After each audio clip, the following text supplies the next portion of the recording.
ஒரு இரவு உங்கள் கனவுகளின் பெண்ணை உங்கள் கைகளில் ஏந்தி அவளுடைய திருமண மங்கள சூத்திரத்தை உங்கள் பற்களால் இழுத்து அவளுடைய மூச்சு உங்கள் காதுகளில் சூடாக வீசும்போது ஆண்கள் ஏன் திருமணமான பெண்களை விரும்புகிறார்கள் என்பதை நீங்கள் புரிந்து கொள்வீர்கள். கேள்வி எளிது. ஆண்கள் ஏன் திருமணமான பெண்களை விரும்புகிறார்கள்? ஆனால் பதில் அவ்வளவு எளிதல்ல. இந்த கேள்வி உடலை பற்றியது மட்டுமல்ல, மனதை பற்றியது மட்டுமல்ல, ஆன்மாவை பற்றியது. மேலும் நான் உங்களை அந்த ஆழத்திற்கு அழைத்துச் செல்கிறேன். அங்கு எந்த பாவமும் இல்லை, நல்லொழுக்கமும் இல்லை, உண்மை மட்டுமே உள்ளது. கேளுங்கள். முதலில் ஒரு ஆணின் மனம் ஒரு காடு என்பதை புரிந்து கொள்ளுங்கள். காட்டில் சிங்கம் ராஜா. ஆனால் அவன் தன்னுடன் சுற்றித் திரியும் சிங்கத்தை விரும்பவில்லை. வேறொருவருடன் இருக்கும் சிங்கத்தை அவன் விரும்புகிறான். ஏனென்றால் அந்த மற்றொரு சிங்கம் தனது வலிமையை குறிக்கிறது. ஒரு ஆண் ஒரு திருமணமான பெண்ணை பார்க்கும்போது அவன் அவளை மட்டும் பார்க்கவில்லை, ஒரு போரில் வென்றதை அவன் காண்கிறான். வேறொருவர் கைப்பற்றிய ஒரு பிரதேசத்தை அவன் காண்கிறான். இப்போது அந்த பிரதேசத்தில் அவன் தனது சொந்த கொடியை நிலைநிறுத்த விரும்புகிறான். இது ஒரு அதிகார விளையாட்டு, ஒரு ஈகோ விளையாட்டு. ஒரு கதை சொல்லட்டுமா? அது 1971. புனேல ஒரு இளைஞன் என்கிட்ட வந்தான். அவன் கண்கள் சிவந்து தூக்கமில்லாமல் இருந்தன. அவன் சொன்னான், ஐயா, நான் ஒரு திருமணமான பெண்ணை காதலிக்கிறேன். அவள் என் பக்கத்து வீட்டுக்காரன். அவளுடைய கணவன் என் நண்பன். இரவில் எனக்கு தூக்கம் வராது. நான் என்ன செய்ய வேண்டும்? நான் அவனிடம் கேட்டேன், நீ அந்த பெண்ணையா அல்லது அவளுடைய திருமணத்தையா காதலிக்கிறாய்? அவன் அமைதியாகிவிட்டான். பார், ஒரு ஆண் ஒரு பெண்ணை காதலிப்பதில்லை, அவள் கிடைக்காததை அவன் விரும்புகிறான். ஒரு பெண் திருமணமானால் அவள் கிடைக்காதவளாகி விடுகிறாள். கிடைக்காதவளே காமத்தின் வேர். கண்டுபிடிப்பது எவ்வளவு கடினமாக இருக்கிறதோ அவ்வளவு இனிமையாக இருக்கும். 1971களில் பம்பாயின் தெருக்களில் இதுதான் காணப்பட்டது. ஒரு பெண் ஒரு பையனுடன் கைகோர்த்து நடந்தால் அருகிலுள்ள சிறுவர்கள் அவளை வேறொருவர் வைத்திருக்கும் புதையல் போல பார்ப்பார்கள். இப்போது ஆழமாக பாருங்கள். ஒரு திருமணமான பெண்ணுக்கு கன்னியிடம் இல்லாதது என்ன? ஒரு கன்னியிடம் ஆற்றல் இருக்கிறது. ஒரு திருமணமான பெண்ணுக்கு அனுபவம் இருக்கிறது. ஒரு கன்னி பெண்ணுக்கு ஒரு கனவு இருக்கிறது. ஒரு திருமணமான பெண்ணுக்கு யதார்த்தம் இருக்கிறது. ஒரு ஆண் கனவுகளால் வாழ்வதில்லை, அவன் யதார்த்தத்தின்படி வாழ்கிறான். ஒரு திருமணமான பெண்ணின் உடல் ஒரு இன்னொரு ஆணின் முத்திரையை தாங்கி நிற்கிறது. அவளுடைய நடையில், அவளுடைய சிரிப்பு, அவளுடைய கண்கள், அந்த முத்திரையை அழிக்க ஆண் விரும்புகிறான். அவன் தன் முத்திரையை விட்டுச் செல்ல விரும்புகிறான். இது போட்டி, இயற்கையின் போட்டி. 1968ஆம் ஆண்டு ஒரு சத்சங்கத்தில் ஒரு ஆணின் காதல் எப்போதும் ஒரு போர் என்றும், போரில் எதிரியின் பிரதேசத்தை வெல்வது மிகப்பெரிய மகிழ்ச்சி என்றும் நான் சொன்னேன். ஒரு திருமணமான பெண் எதிரியின் பிரதேசம், அவளுடைய கணவன் எதிரி. ஆண் வெற்றி பெற விரும்புகிறான். ஆனால் நினைவில் கொள்ளுங்கள், இந்த வெற்றி உடலின் அல்ல, மனதின். இப்போது மற்றொரு அம்சம். ஒரு திருமணமான பெண் ஒரு ஆழ்ந்த ரகசியத்தை வைத்திருக்கிறாள். அவள் ஒரு தாயாகிவிட்டாள். அவளுடைய உடல் ஒரு குழந்தையை பெற்றெடுத்துள்ளது. ஒரு ஆண் எவ்வளவு நவீனமாக இருந்தாலும் அவனது ஆழ்மனதில் ஒரு தாய்க்காக ஏங்குகிறது. தன்னை யாராவது பிடித்து கொள்ள வேண்டும், யாராவது அவனை அழைத்து கொள்ள வேண்டும், யாராவது அவனை அமைதிப்படுத்த வேண்டும் என்று அவன் விரும்புகிறான். ஒரு கன்னி பெண் இதை கண்டுபிடிக்கவில்லை, அவளே பயப்படுகிறாள். ஆனால் ஒரு திருமணமான பெண்ணுக்கு ஆசம் இருக்கிறது. அந்த ஆசத்தில் மூழ்கிவிட ஒரு ஆண் விரும்புகிறான். 1971இல் நான் பம்பாயில் ஒரு கல்லூரியில் பேசிக் கொண்டிருந்தேன். ஒரு பெண் கேட்டாள், ஆண்கள் ஏன் எம்மை விட்டு பிரிகிறார்கள்? நான் சொன்னேன், ஏன் நீ ஒரு தாயாக முடியாது? அவள் அமைதியாகிவிட்டாள். இப்போது சமூகத்தை பற்றி பேசலாம். திருமணமான பெண்ணை தொடாதே என்று சமூகம் சொல்கிறது. ஏனென்றால் சமூகம் பயப்படுகிறது. ஆண்கள் திருமணமான பெண்களை ஆசைப்பட ஆரம்பித்தால் திருமண அமைப்பு சரிந்துவிடும் என்று அவர்கள் அஞ்சுகிறார்கள். திருமண அமைப்பு சரிந்தால் சமூக அமைப்பு சரிந்துவிடும். ஆனால் அந்த அமைப்பு உடைக்கப்பட வேண்டும் என்று நான் சொல்கிறேன். ஏனென்றால் காதலை தடுக்கும் அமைப்பு தவறு. நான் 1970இல் செக்ஸ் முதல் சமாதி வரை என்ற புத்தகத்தை எழுதினேன். அதில் காமம் ஒரு பாவம் அல்ல, ஆற்றல் என்று சொன்னேன். திருமணமான பெண் மீதான ஈர்ப்பும் அந்த ஆற்றலின் ஒரு பகுதியாகும். ஆனால் சமூகம் அதை ஒரு பாவம் என்று அழைக்கிறது. ஏனென்றால் சமூகம் ஆண்களை கட்டுப்படுத்த விரும்புகிறது. ஆனால் ஆண்களை கட்டுப்படுத்த முடியாது.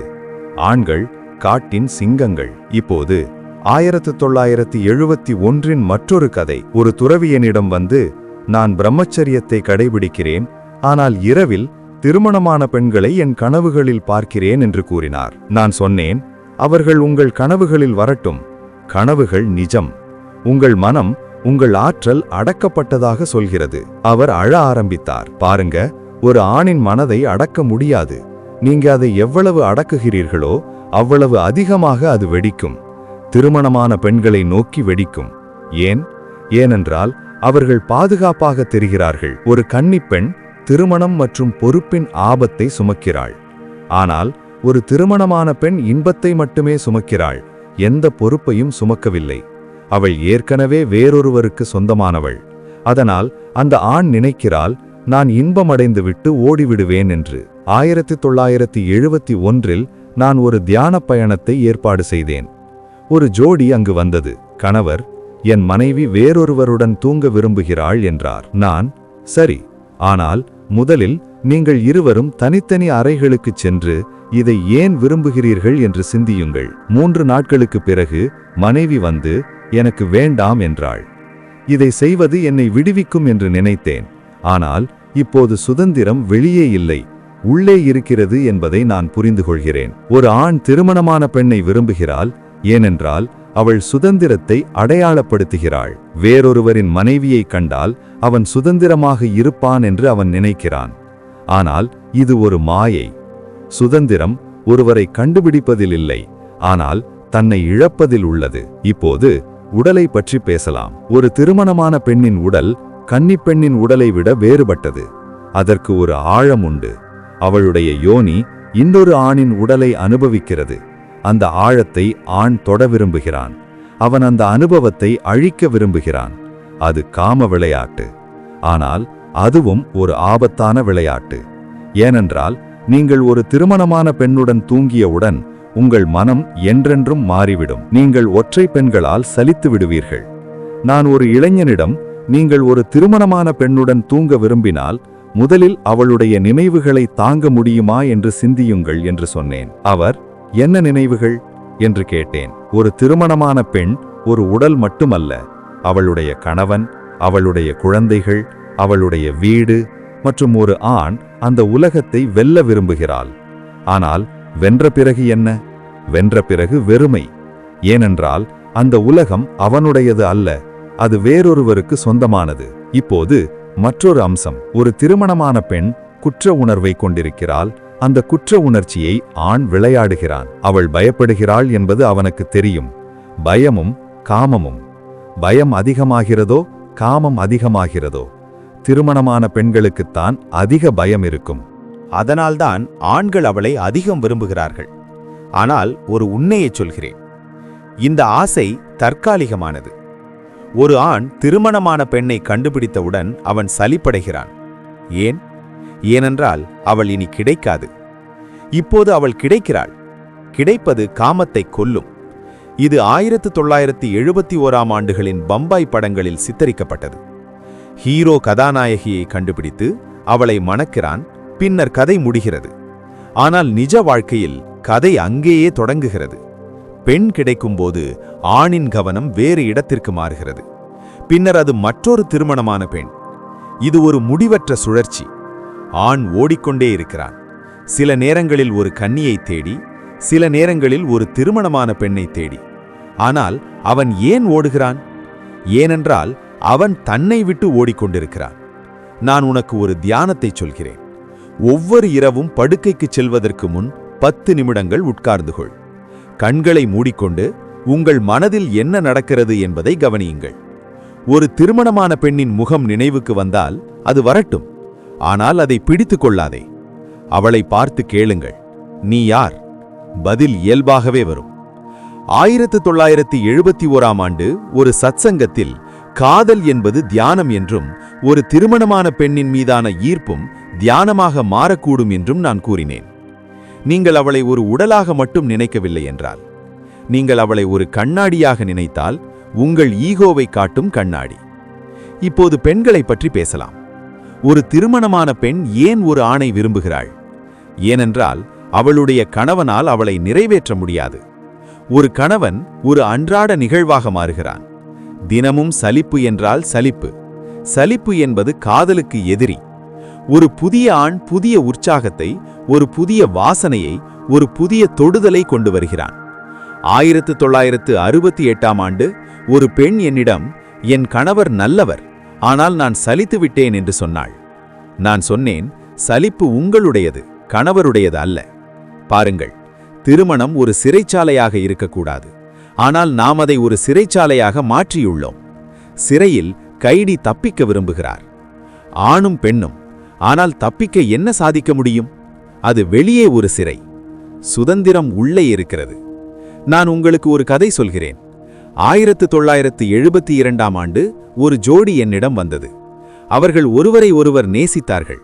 ஆனால் இருவருக்கும் வெளியே காதலர்கள் இருந்தார்கள். நான் சரி என்றேன்.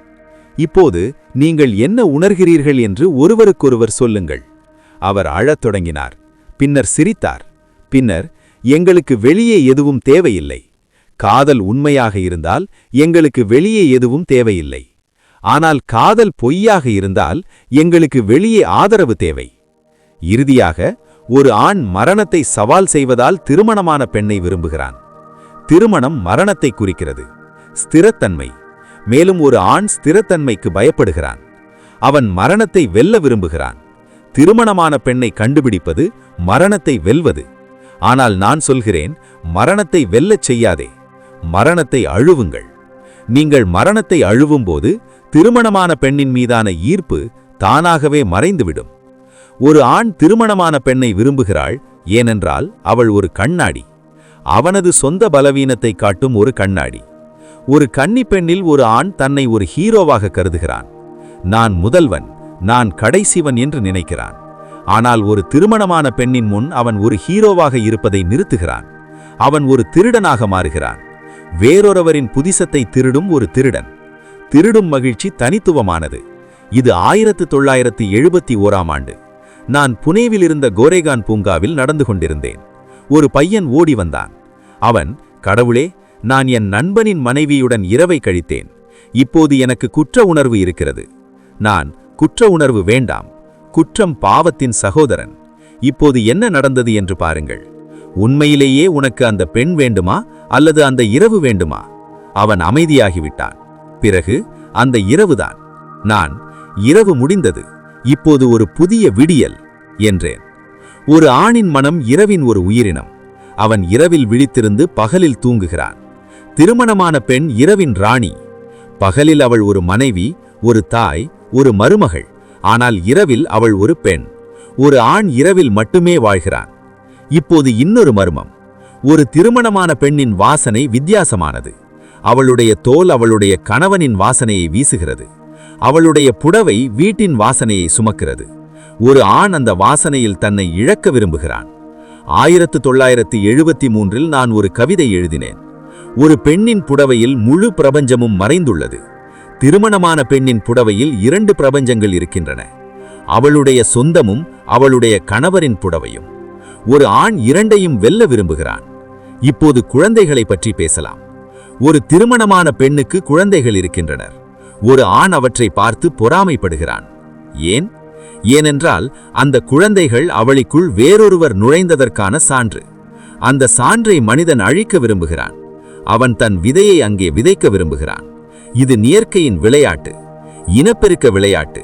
ஆனால் ஆண் அதை அன்பாக கருதுகிறான். வீடியோ உங்களுக்கு பிடித்திருந்தால் தயவு செய்து அதை லைக் செய்யவும், உங்கள் நண்பர்களுடன் பகிர்ந்து கொள்ளவும், சேனலுக்கு குழு சேரவும் மறக்காதீர்கள்.